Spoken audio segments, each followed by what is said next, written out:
In the shadow of Geneva, under the world's surface, lies a marvel of human imagination and a potential harbinger of obliteration, the Colossal Hadron Collider.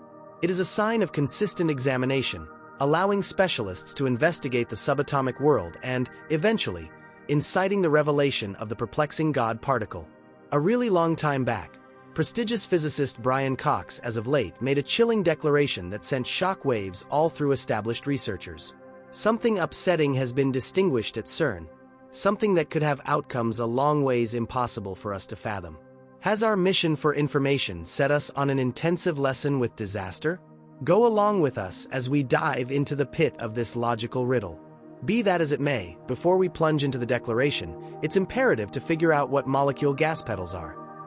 The gigantic Hadron Collider, LHC, worked by CERN, is a 17-mile ring of superconducting magnets and the world's biggest and most impressive atom smasher. It addresses the zenith of human logical accomplishment. Truth be told, it's strong to such an extent that it can reproduce the actual states of the universe's introduction to the world. In any case, could this machine, intended to open the mysteries of the universe, hold the way to something undeniably more sinister? CERN, established in 1954, is one of the world's most renowned examination associations, with 23 part states and huge number of researchers. The LHC is CERN's leader project. However, it's only one piece of a huge organization of gas pedals and trials. Envision a circuit, yet not so much for vehicles or ponies. This track is for subatomic particles, a test of skill and endurance in space itself. The LHC speeds up protons to almost the speed of light, sending them on an impact course that impersonates the energy of the universe at the hour of the enormous detonation. The impacts make temperatures 100,000 times more smoking than the center of the sun. Great many magnets guide the protons on their excursion, while multifaceted cooling frameworks keep the magnets at temperatures colder than space. These incorporate 1,232 dipole magnets, which twist the shafts, and 392 quadrupole magnets, which center the bars not long before impact. One more sort of magnet is utilized to crush the particles closer together to expand the possibilities of crashes. The undertaking of causing them to impact is much the same as terminating two needles 6 millimeters separated with such accuracy that they meet midway. The innovation required is unmatched. The LHC's plan is a wonder of designing. It comprises of two neighboring equal pillar lines lying stowed away 574 feet underneath the surface, protected from the world's radiation. In this underground world, the whole framework is cooled to a temperature of 456.04 degrees Fahrenheit. Inside the LHC, protons are made to crash at 4 areas around the gas pedal ring, comparing to the places of 4 molecule identifiers: Chartbook, CMS, ALICE, and LHCb. Each fills a one-of-a-kind need, investigating various parts of molecule material science. Together, they go about as monster cameras, catching previews of these crashes. Researchers then filter through the garbage, looking for indications of the subtle Higgs boson, otherwise called the God molecule, and different peculiarities vital to the universe's basic structure blocks. By concentrating on the most moment parts of issue, we gain experiences into the universe. However, with each answer comes another inquiry, and with every revelation, another challenge. The LHC isn't simply a logical device, it's a demonstration of human interest and development. It encapsulates our persevering quest for information and our longing to get a handle on the principal powers that shape our universe. However, as we push the limits of what we know, we should likewise consider the moral and existential inquiries that emerge. What are the dangers of examining the unexplored world? Might our mission for seeing incidentally at some point release powers we can't control? In the consecrated lobbies of CERN, where the constraints of human comprehension are continually pushed, a disclosure has arisen that sends a shudder down the spine of even the most prepared researchers. Brian Cox, a previous researcher at CERN and a definitive voice in the realm of molecule physical science, has as of late made a declaration that has left the world both captivated and unfortunate. Cox's words reverberate with tormenting clearness. The objective of CERN's gigantic Hadron Collider is to reproduce a little enormous detonation. Indeed, you heard that right. A little form of the very occasion that brought forth our universe. The physicist likewise proceeded to make sense of the ramifications of this objective, featuring the LHC's exceptional potential for making new revelations. This incorporates its capacity to open the privileged insights of the Higgs boson and the investigation of dim matter, a baffling substance that makes up a critical piece of the universe. Envision using the force of creation, the capacity to gather the actual embodiment of the universe. It is a tempting possibility, however one full of danger.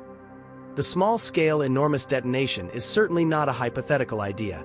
It is an unmistakable reality inside the LHC. The temperatures, the tensions, the crude energy, all copy the states of the universe's outset. It's like remaining at the absolute starting point, seeing the introduction of presence itself. Be that as it may, with such power comes liability, and the inquiry poses a potential threat. Imagine a scenario in which something goes wrong.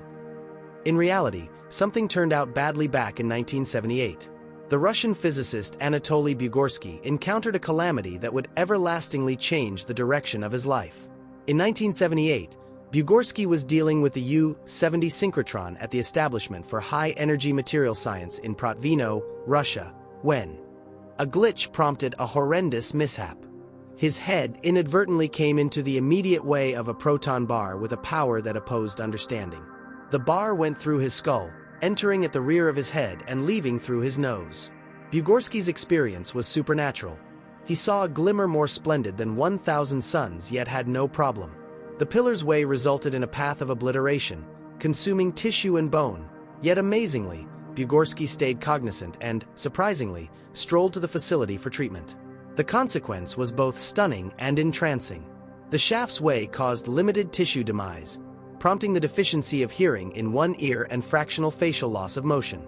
In any case, Bugorsky's scholarly capacities stayed in salvageable shape, and he proceeded with his logical career. This occurrence isn't simply an individual misfortune, yet a useful example that highlights the massive influence and expected risk of molecule gas pedals. The dangers of a molecule smasher like the LHC are not to be messed with. The potential for unanticipated responses, the control of the actual texture of the real world. These are not the stuff of sci-fi, but rather genuine worries voiced by some in mainstream researchers.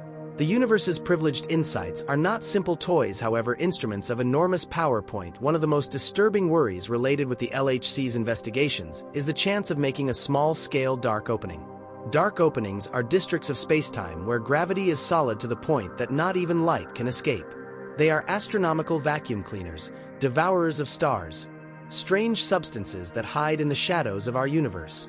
That the LHC could make such a substance, even for a small scope, is stunning for the overall population and specialists the same. Might this dark opening at any point develop wildly, gulping the Earth from the inside? While researchers at CERN have guaranteed that any dark opening made would be temperamental and disseminate in a split second, as anticipated by Stephen Pedling's hypothesis of selling radiation, the slim chance has lighted discussions, fears, and a feeling of wonder at the power we wield. It's pivotal to comprehend how the LHC could make a dark opening. At the point when protons are crushed together at almost the speed of light, the energy delivered is huge to such an extent that it twists the texture of spacetime itself. Envision a trampoline extended tight, and afterward a significant burden dropped onto it. The texture curves, turns, and on the off chance that the weight is sufficiently weighty, it could make a downturn so profound that anything close by would be brought into it. That is an oversimplified similitude for what could occur in the LHC. In the realm of quantum physical science, where the principles of the universe are both unusual and delightful, there exists a hypothesis that additional aspects might be concealed inside our universe. Assuming these aspects exist, the LHC's crashes would take advantage of them, making a gravitational pipe that frames a tiny dark opening. This strange dance of particles has caught the consideration of a few incredibly famous researchers, especially the late Stephen Selling. In his book, A Concise History of Time, he cautioned of a situation where the Higgs boson could become unsound at extremely high energy levels. This flimsiness could prompt a horrendous vacuum rot, an inestimable occasion that wouldn't just obliterate the Earth, however, the whole universe itself. Sir Martin Rees, the regarded English cosmologist and astrophysicist, likewise communicated worries about the investigations led at CERN. In his book, On What's to Come, Possibilities for Humankind, he investigated the potential dangers related with particle smasher tests, including those at CERN. His words were not simply preventative, they were touched with a feeling of existential fear. He discussed a most dire outcome imaginable where a destined investigation could make a condition known as vacuum shakiness. This shakiness could, in principle, trigger a stage change that would reverberate through the actual texture of spacetime, bringing about a vast fiasco that could overwhelm the whole universe. Rie's interests were not restricted to hypothetical thoughts. He relegated a likelihood to these staggering results. A low one, yet even a minute opportunity, he contended, ought to provide us opportunity to stop and think. The stakes are incredibly high, and the edge for mistake is razor meager. The researchers at CERN have determined the probabilities, run the reproductions, and analyzed the hypotheses to contend for the security of the LHC. Brian Cox himself recognized the significance of truth be told.